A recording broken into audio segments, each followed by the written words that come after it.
when I started realizing I could not wear the masks anymore, wear the performance anymore, be that idea of a go-getter, successful, always dying for the external validation through others, whether they're employers or people that I love or people I place my love in as a dependency.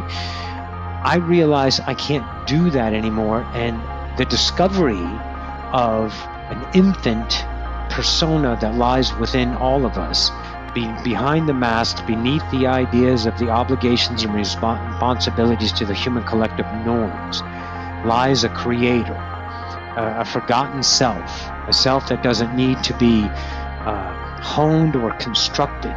It needs to be released and allowed.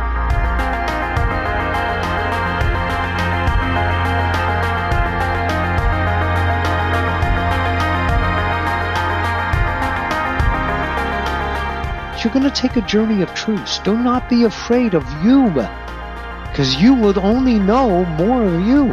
And then as that worthiness builds, without maintenance, because it's the natural you, a singular creator, an unmeasured, untainted, untethered God, present in the moment of I am, well then there's nothing else to know that can ever diminish your light any longer.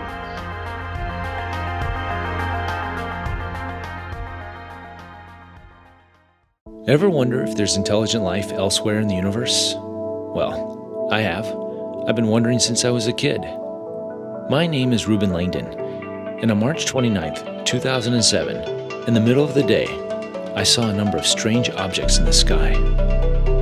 Coincidentally, I was working on the film Avatar at the time, playing an alien. And ever since then, I've been on a quest to find out if aliens really do exist, and if so, are they here with us?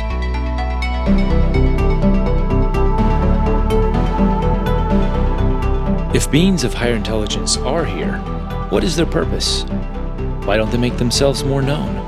Why the secrecy? I've asked these questions to many experts, yet each seems to have a different theory.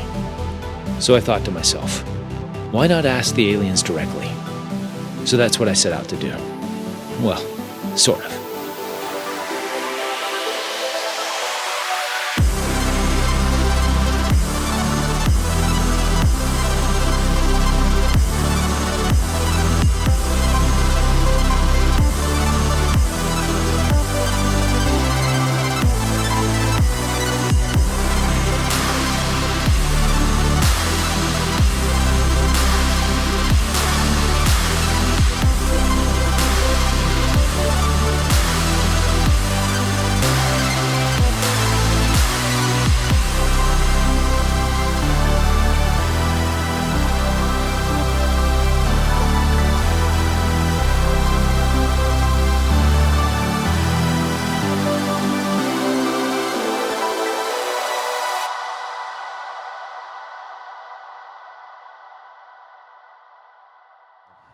So Roxanne, Here we are. Here we are.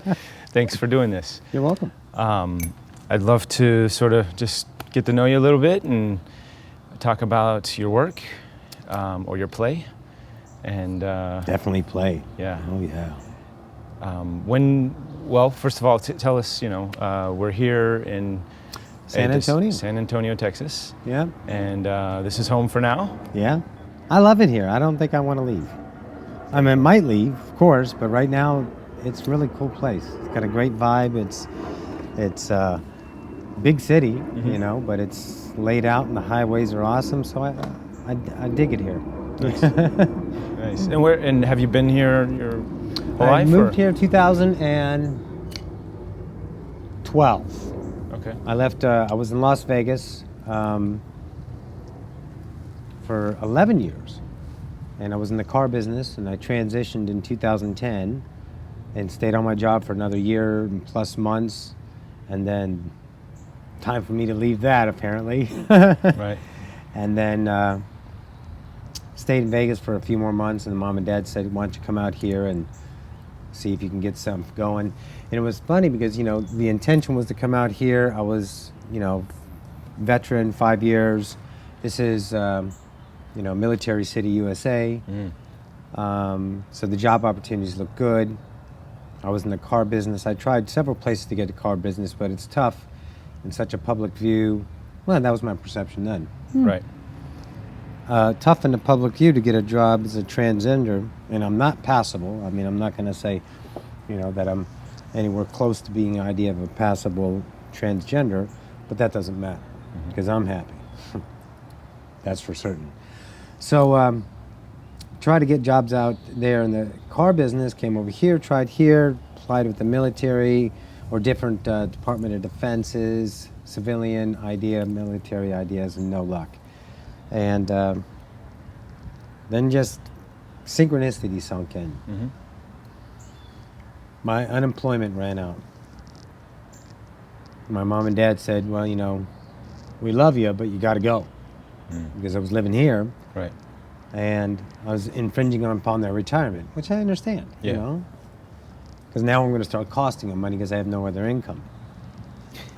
And Reuben, that was the first day. That was the first time I felt something.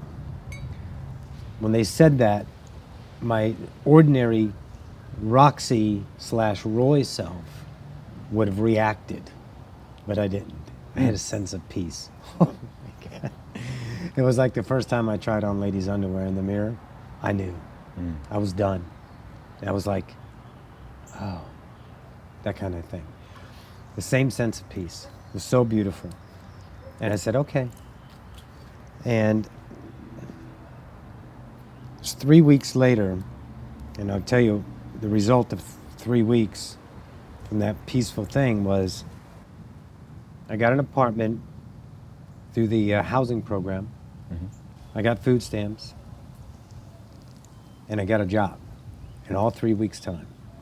Everything just clicked, and I was like, holy cow, it's perfect. And, I'm like, wow. It was no effort, literally. It was one person telling me this, and going. But when I was taking the action, it wasn't a struggle. It was just do it, and it was perfect. And there it was.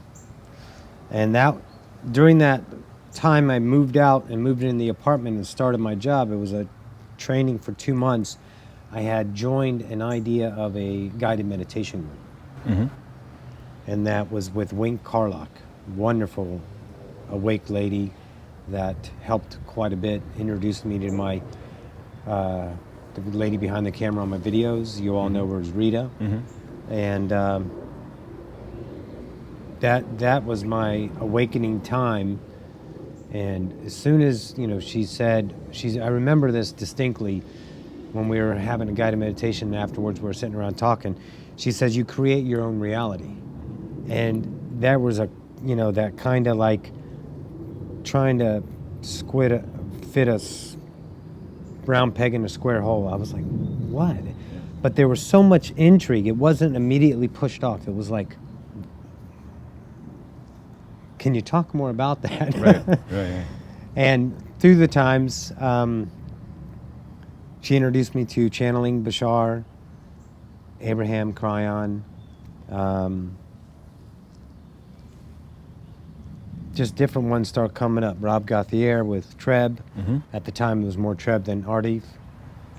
And of course, Brad Johnson, Nora, Wendy, all the greats. Yeah. And then I was doing this job, and I was in the car business before.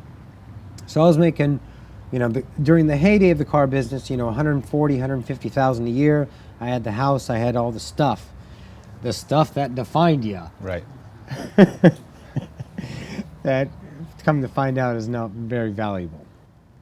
So, and it went to $9.25 an hour. But if I showed up in time for the entire week, I get a $9.75 an hour. I was like, holy cow. Oh, wow. If I show up on time, I get a raise. That's cool. And I did.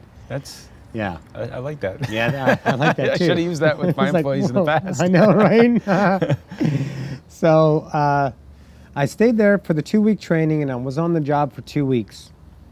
And during this awakening time, I'm feeding on Bashar and just understanding that, and I'm meditating. Daryl's Bashar, or yeah, Daryl, yeah, Andrew, or not Andrew's. Okay. But I did, of course, know Andrew and a couple of the other ideas. but Daryl, right? Anka. Right. And then after the 2 weeks of working, and while I was doing that, I'm watching Bashar, and I'm meditating, and I'm toning, and Wink had introduced me to the Hathor civilization, Tom Kenyon, and all of this stuff just started pouring on me. And So you went from in the same sort of 4-week period, meditating was 6 week total. Okay, and meditating this was your first time meditating? Yeah. Oh wow. Yeah. Okay. I was in martial arts, still in martial arts. Studied a couple different things around the world when I was in the military in different places. And I would meditate in that kind, but Right. not in this idea. Yeah. They're not the guided and the more deeper idea sense. Yeah. But it was toning, and I was oming, and different things would happen, and then I just knew, I just knew I'm going to do this. I just knew I was awake, and I didn't even know how to say I'm awake. Wink, am I awake? Yes. Okay. Good. I was checking with everyone else. Right. Am I sure I'm awake? Wink, the meditation teacher. Yeah. Wink, the meditation teacher. And that's how it led to, transitioning was the first step for me to be okay with myself in public, which was huge. Just you were scared. I was just scared, to get out there. But I did, because I knew I had this thing when I looked down one day, like when I knew I was in that phase of transitioning, when I knew it was July 1st, 2010, I walked out of the door as a woman and never went back. And a couple of days before, I'm looking down at my shoes, my men's shoes, and I called them clown shoes because they just look so big. And I was like, I'll never wear a pair of clown shoes again, and that's when I knew. And when I did that, and my job accepted me, the owner of the company accepted. This was the new job. No, this was the car company. Oh, okay. The car company. Right. When I first transitioned, he accepted me because my performance, So that was awesome. So I had that comfort there to be able to earn income, not be broke in a day, Yeah. in a month. So that transition gave me, it was pinnacle, because it gave me the bravery, if you will, to walk out of the house, be that person I wanted to be.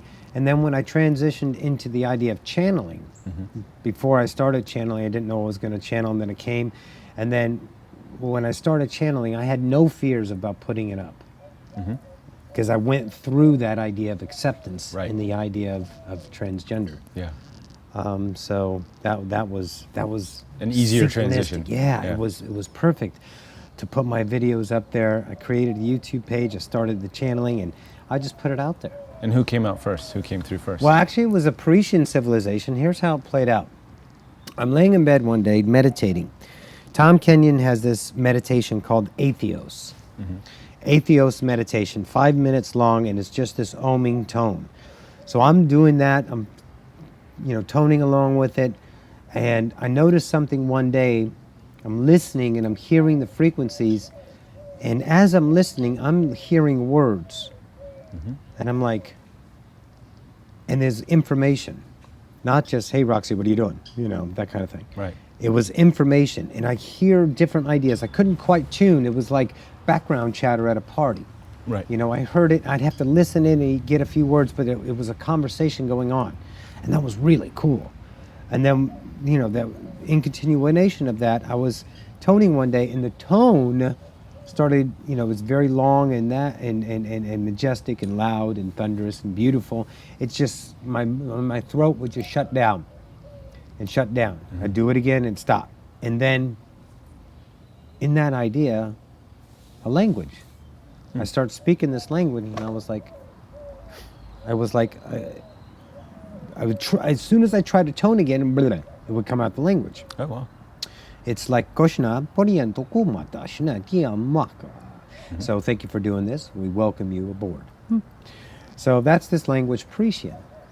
And I was like, who's the Parisian? And this is the civilization? Yeah, it's another extraterrestrial race. Okay. And I got a little background on them, and how they're part of humanity's timeline and stuff. They're just not known yet, but they'll be around.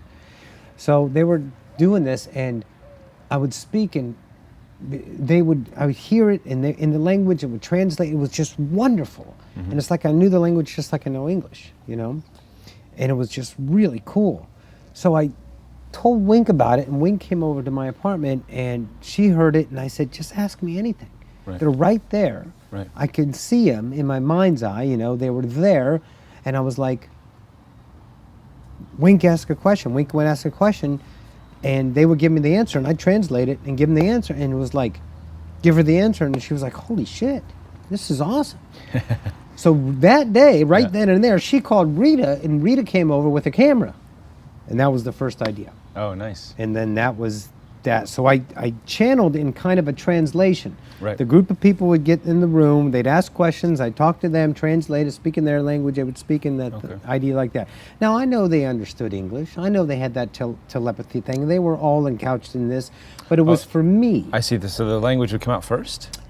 I would hear it, and then I would, they would ask me a question, and then I would speak it in the language of Parisian to them. Okay. They would tell me the answer back in Parisian, and I would translate. Oh, So interesting. it was really... So you literally had in your mind's eye, or your mind, you had this other language that was, and was it this knowing of this other language automatically, or did it just... I didn't have to... It just came out that way. Done. It was like it was as if I'm speaking English right now. So there was, I guess, a little time lag in those Yes. early days where words, Yes. translation, words, Yes. feedback, words. Bingo. So Bingo. okay, It was just It was like a that process. idea. It's like if we had a translator right now. Bingo.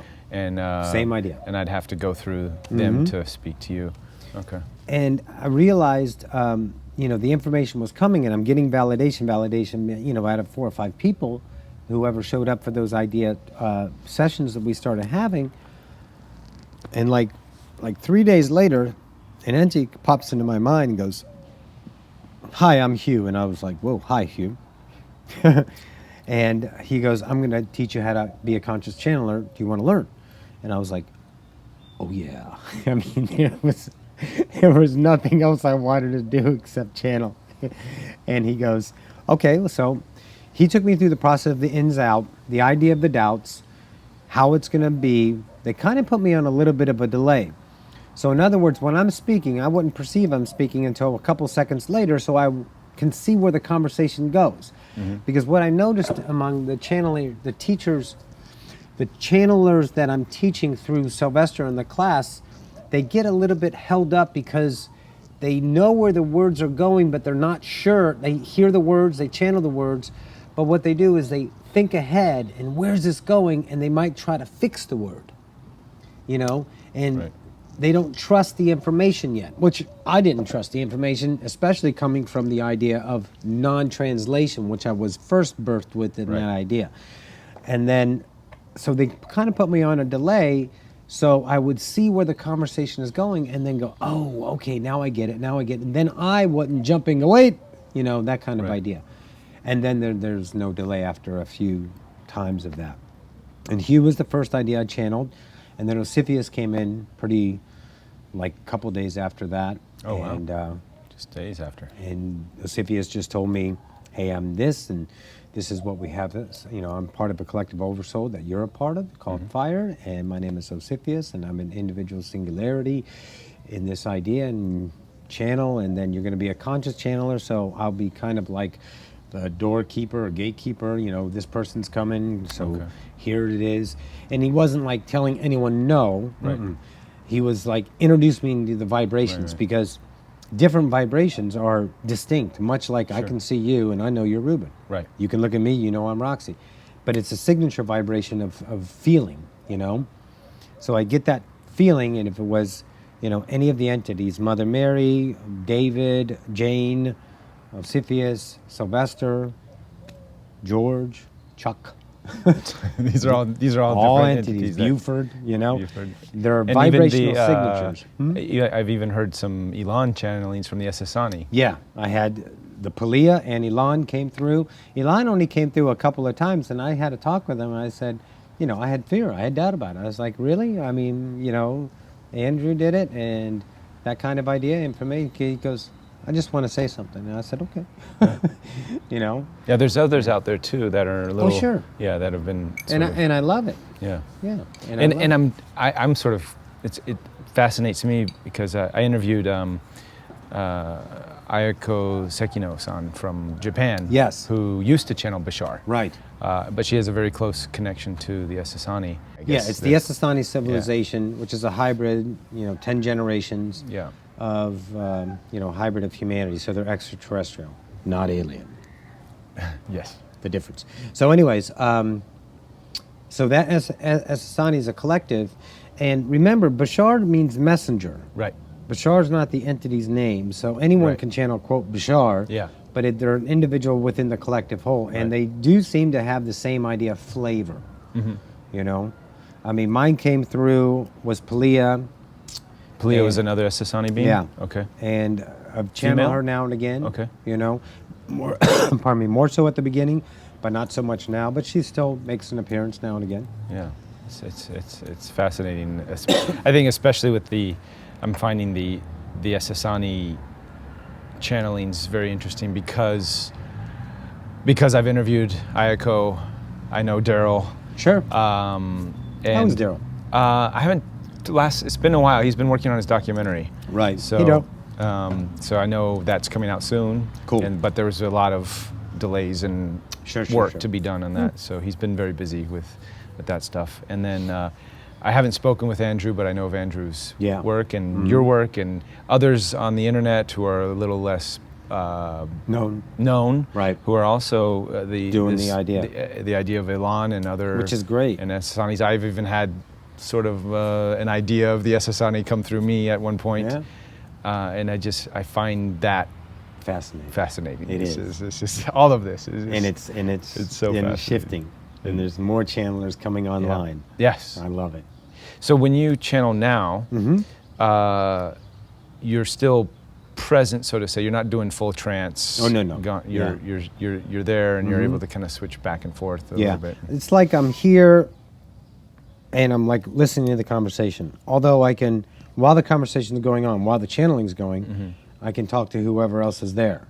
Okay, so a dual conversation. What does this mean? Yeah. So, and it just flows, and I have no mindset on channeling. Right. I'm not trying to channel. Right. Once it goes, I get out of the way. Yeah. And then I can talk to Sly or O or whoever.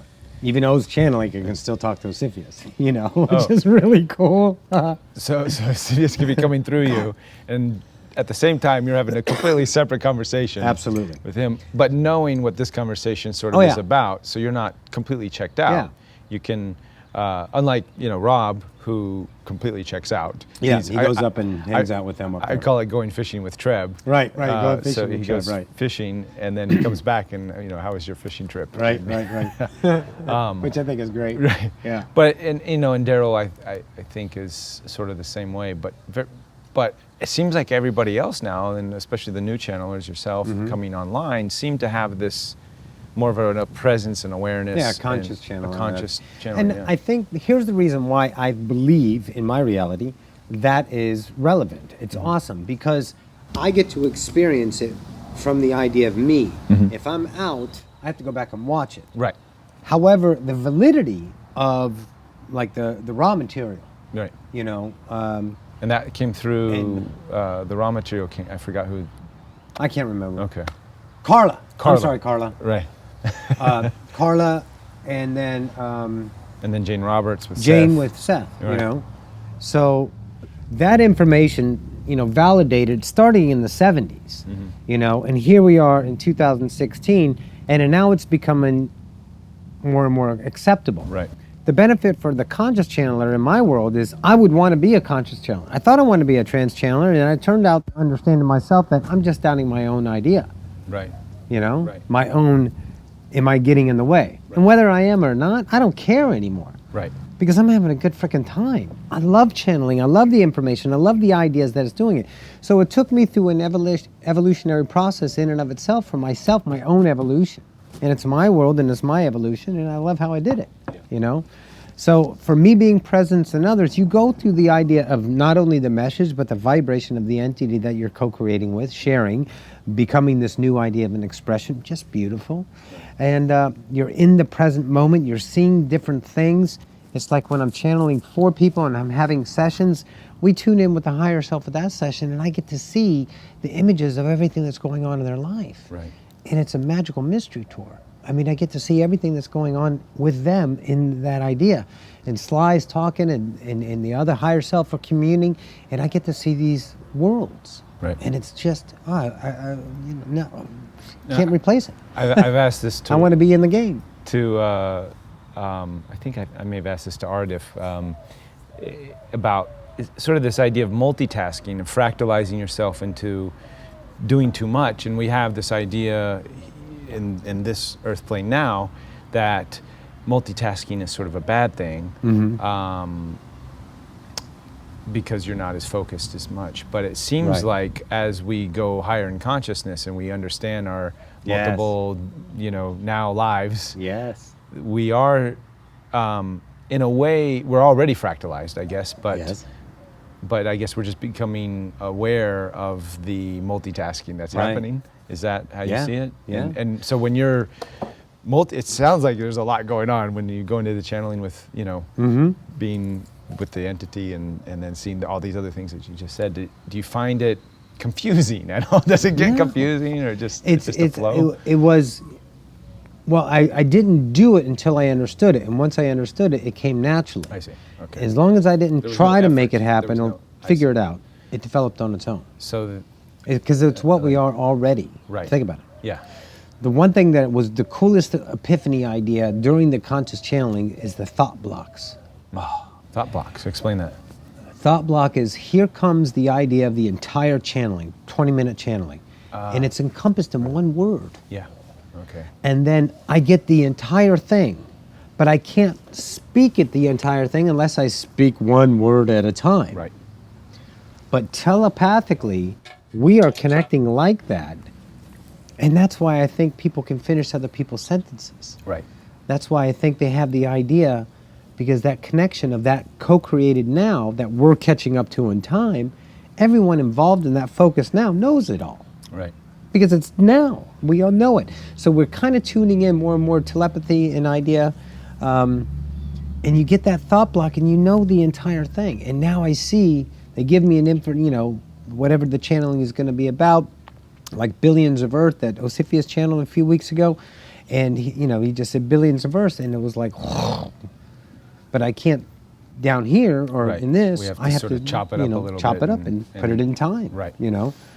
But I just channel it. Well, even Nora and Wendy have done dual channels with the Palladians. I don't know if you've seen any videos of that. I find it fascinating, where they literally are finishing each other's sentences, and it's like, whoa. It's like, because it's that co-created moment of now, and that's all there is, and in that, everyone there knows it, because it's all co-creation of that experience. We don't look at it in time like, I've got to catch up to it. The fractal does, but all the higher selves involved, we know it, because we created it in the now. Right, right. It's sort of like getting, and Bashar and others have talked about the movie analogy, where sort of the frames at a time. So it's sort of like you're getting, and now we can download a whole movie file in a little 5 gig. I know. Isn't that cool? Section. Yeah. So but to unwrap it, you have to Bingo. watch it through QuickTime or one of these software programs that then play it out. But all that data,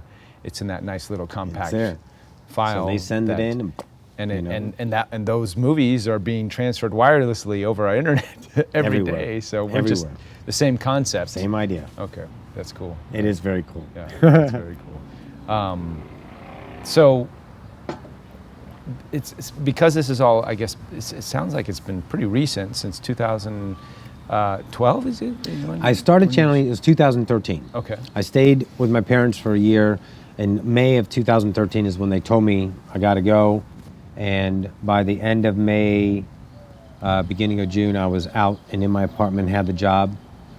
So it was 2 weeks of training, 2 weeks on the job, and then I quit. Oh, okay. And then it was like everyone, and I had no income. Right. But Odyssey of Ascension popped in my head through a synchronicity. That's what I'm going to do. I'm going to start this idea. And it was funny because I wasn't channeling yet when I quit. I didn't even know I was going to be a channeler. Right. But what I was doing is I went to a law of attraction meeting that a friend of mine that I met, her name was Sylvia, invited me to. And it was one of the meetup groups here in town.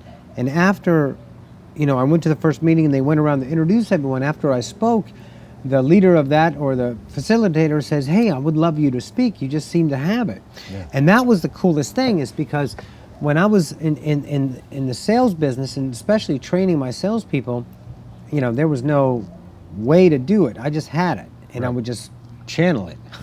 Yeah. And it was the same thing with law of attraction. I just start and I would just go. So that was an idea that, started me on the idea of people wanting to listen to what I had to say.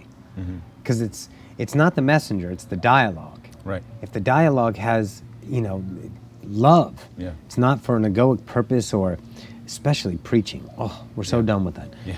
Thank you. And that idea, it was just this magnificent symphony of words that would just come out, and that's the connection that people, is the dialogue, and was just, they wanted to hear it, and I was like, whoa, and then soon after that the channeling started. But it was about a month after that, and people would come and donate after I spoke at the Law of Attraction. But there was only a couple, and then people would actually, hey, can I come and sit with you and talk to you, and it was so funny because it was like, they were like, Roxy, you should start charging. And I was like, how much do I charge? Right.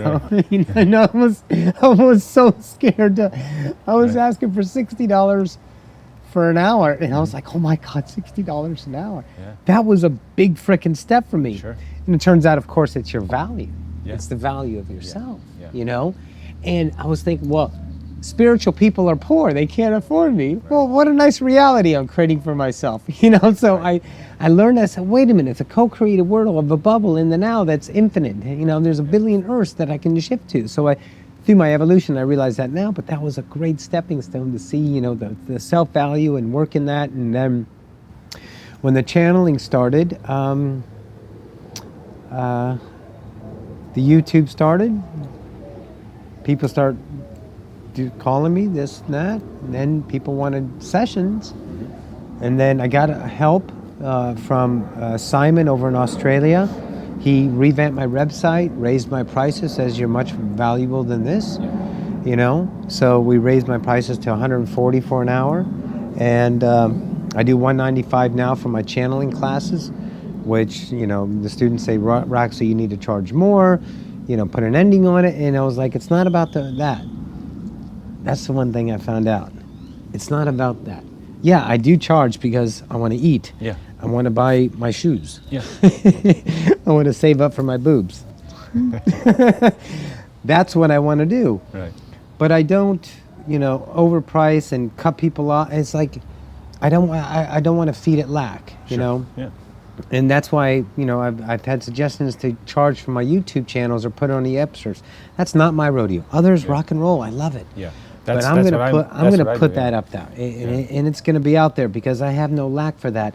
And if that information changes one life, then I can't find another bit of materialistic happiness that would ever fulfill that idea myself. To see the shift in someone. Yeah. So it's epic. So and it's happening. So many people do resonate with your work. I've gotten emails from people asking when you're gonna get Roxy on, and I'm like, I'm working on it.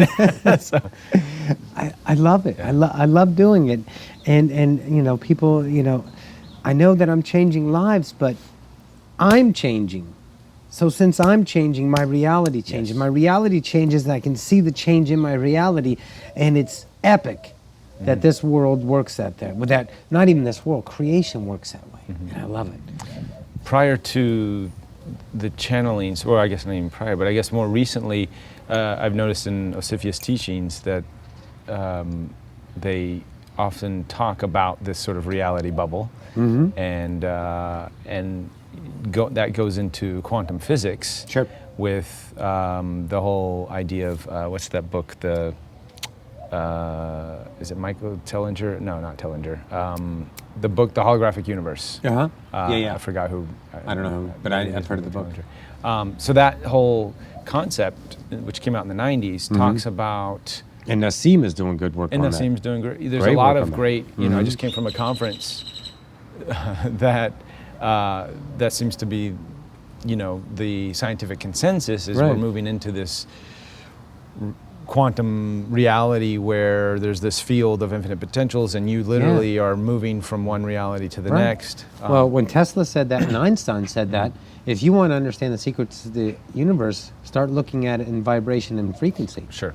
You know, change your vibration, change your reality. Right. And that, it's a big one to swallow. Did you understand any of that before the channelings, No. No. Okay. And now, how about now? Now you Oh, seem yeah. to really grasp Oh, that yeah. concept. and I got it. Yeah. I mean, it's epic. Right. And actually, this week coming up, we're going to be channeling the idea of the uniqueness of co-creation realities, talking about it in more in-depth ideas. So just some really cool stuff coming. That's you know, because I try to explain. From all the teachings that I've learned, and as well as my own downloads, I try to explain that.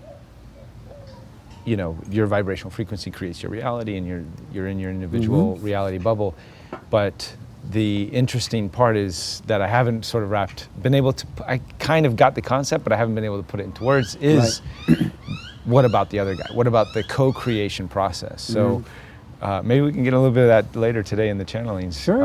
Because that's something that I personally I think I'd like to we can know. do that. That would be good. Sounds like you'll be doing it too next week. Yeah. But maybe this could be like an offshoot of that, and we can I love connect the two and figure that out. I ask this to everybody who sort of has multiple beings that they're able to channel. Do you have a favorite? Oh, Sylvester. Sylvester, Probably Sly. But see, I like Sylvester they all have their own flavor. Sure. But Sylvester resonates with me in this now the most. Okay. Not because the others are less than or anything like that, because Sylvester's taken me closer to home. Okay. And of course, all the other entities aren't offended because they don't have polarity. They're not offended. Yeah. Oh, okay. That I like one more than the other. Sure. Because that's a human perspective. Yeah. We're in polarity, so therefore we see the gauging scales of polarity. And I talked to O about that, and he goes, "Kid, I don't care." Because I'm now and I'm loving. I was like, "Oh, that's right." But O got me to different ideas and really going through the experience and the information, and Osipius always still comes in. And then when I was introduced to Sly, there was just this click of information. Like I went from earning my master's to going to get the doctorate or something, that kind of idea. And then behind Sly is more, and this quasi-mind's, growing. Right. So I can see that and understand that and be able to put it into reference points of my current self.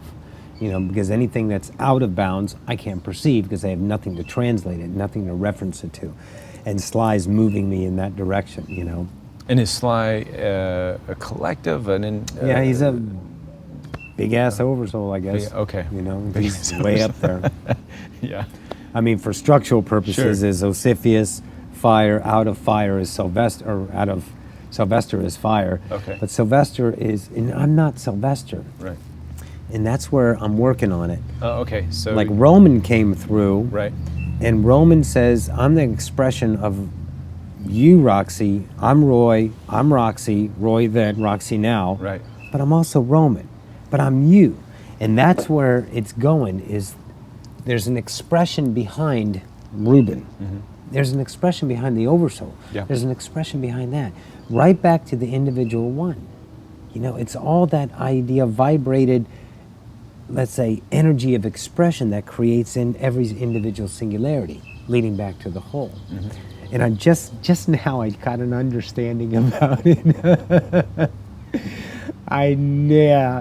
That's cool. And what is that? Can you share? No, I don't think I can put it into words yet. Okay. But there was a little bit of a click there. Yeah. Oh, God. You know, you just want to put it together, but it's, yeah. Well, I get it more and more. Yeah.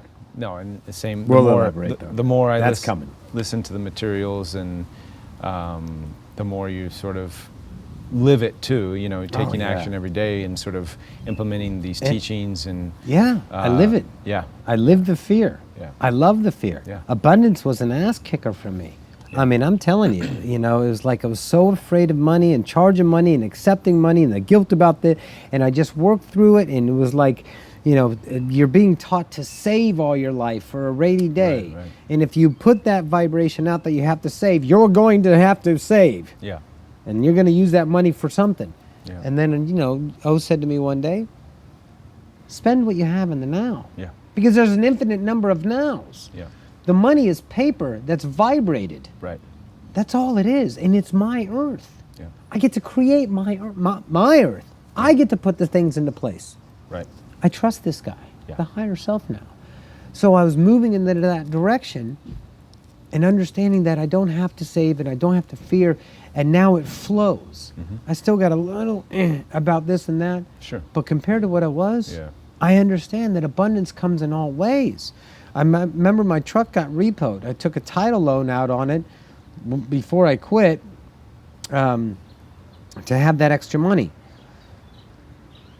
And then I never had the money to pay it back. So I'm MF in the universe, sorry. And why? And Sure. then one person, you know, which is, you know, the interview. I met her, Connie and her husband. I met her. Jason had said to Connie, you should get a session with Roxy. She called me. I said, it doesn't feel like a session. I'm actually turning down a session. I said, no, I think you're supposed to just come to the channeling and we'll meet there. So she came in and I said, look, I don't have a car. Can you come and pick me up tomorrow and then we'll go to the channeling? She goes, yeah, where do you live? And it turns out 3 miles away. So she takes me to the channeling. We meet, we talk, you know, like we're old friends, like we've never separated. It was wonderful. Her and her husband. 2 days later, on that Friday, on the Sunday, she called me and she goes, you know, we have an extra car. Do you want to use that? So I had got a 2007 Black Hummer H2 chromed out that I got to use for free for 3 months. Abundance. Wow. Abundance. Did it come with gas? Oh, yeah. Okay. Full tank. He washed it and put a full tank in it for me. Nice. It did. Oh, that's So that was abundance. Yeah. And that, you know, blew my socks off. Yeah. You know, I was like, okay, there is something to this. Yeah. But I still had to go through the fears. Yeah. And, you know, Siphius, love your fears. Engage in them. Play with them. Be them. Because if your love and fear is an illusion of love, which is still love, you're the one distorting it. Yeah. You know, I take it and turn it into this. Sure. It's a neutral universe, so I got it. So I start working and understanding that. So I love going through it and living the evolution and practicing what I preach. I do. Oh, God, I said that, didn't I? Okay, what I teach. What you preach. And O goes, yikes. I was like, I know. Well, it's all you. Yeah, I know. So, and just live that. Yeah. You know? So I do what I want to do. I love shoes and I love bell-bottom jeans. Flares. I do love them. Because I didn't get to wear them then. So, you know, I buy my clothes that I like. I get my food that I like. I go out and eat. Yeah. I don't save. You know, although I have abundance in the idea of my bank, of course. You know, but I do the now. Yeah. I do the now. And it was a son of a bitch to learn to do the now. Yeah. Because everything is telling you future, past, what if, in this. Okay. And that wonderful cycle of the illusion that's just spinning as a background program, but then seeing it. And just this little piece here and looking at it and go, your paper thin. Poof. It is done. And then through that, the only thing that emerges is you. Yeah. Not the idea of the suit you don, Right. the identity. Oh, it's the Of separation. It's the excitement and the joy of you version. yeah. It's not the other version. Yeah, And- it's me. Yeah. and I rock. And that's what's fun every day. Yeah. Oh. I've been It's the beautiful. past year or two. Same with me. It's just shifting. It's amazing. You know, when I channeled Jane, the 12 Indoctrines, doctrine number 8 was the most important, and that was vulnerability. Be vulnerable, okay? You can't have, people think vulnerable, you invite attack. Right. Okay, defense invites attack. Yes. So I understood that, and I had to let go and not try to secure my future and be in the now. And through that painful times, scary, scary times, down to the last no food minute times, it all worked out. The miracle came every time. And now it's just this effortless flow, because it was the belief in myself that changed it. Right. But I had to go through that idea of those beliefs to see that they weren't real, that it was me that was choosing it to be that vibration instead of the vibration it was, love. And it was, what a journey. Yeah. I can't write this. Yeah. Just in the now, and it's wonderful. And here I am now with you, Yeah. which is freaking awesome, that I get to do this now. Yeah. And then I have an actual, I got invited out to the Houston Edgar Casey Center in June to do a channeling. So I get to go out and channel. And that's what I want to do. Yeah. I want to channel. I mean, Awesome. I love channeling. So I get sessions, and I get the channeling thing, and I have an Ascension University idea coming online, and we're working on that with Sly and the boys and girls, and everyone's going to be involved. And it's just wonderful. And it's not about the idea of the outcome. It's about the journey. Yeah. And watch it unfold. It's magic. It truly is. Very cool. Very cool. Yeah. Well, So thank what you. else? Is that good for now? Yeah, I say thank you for sharing and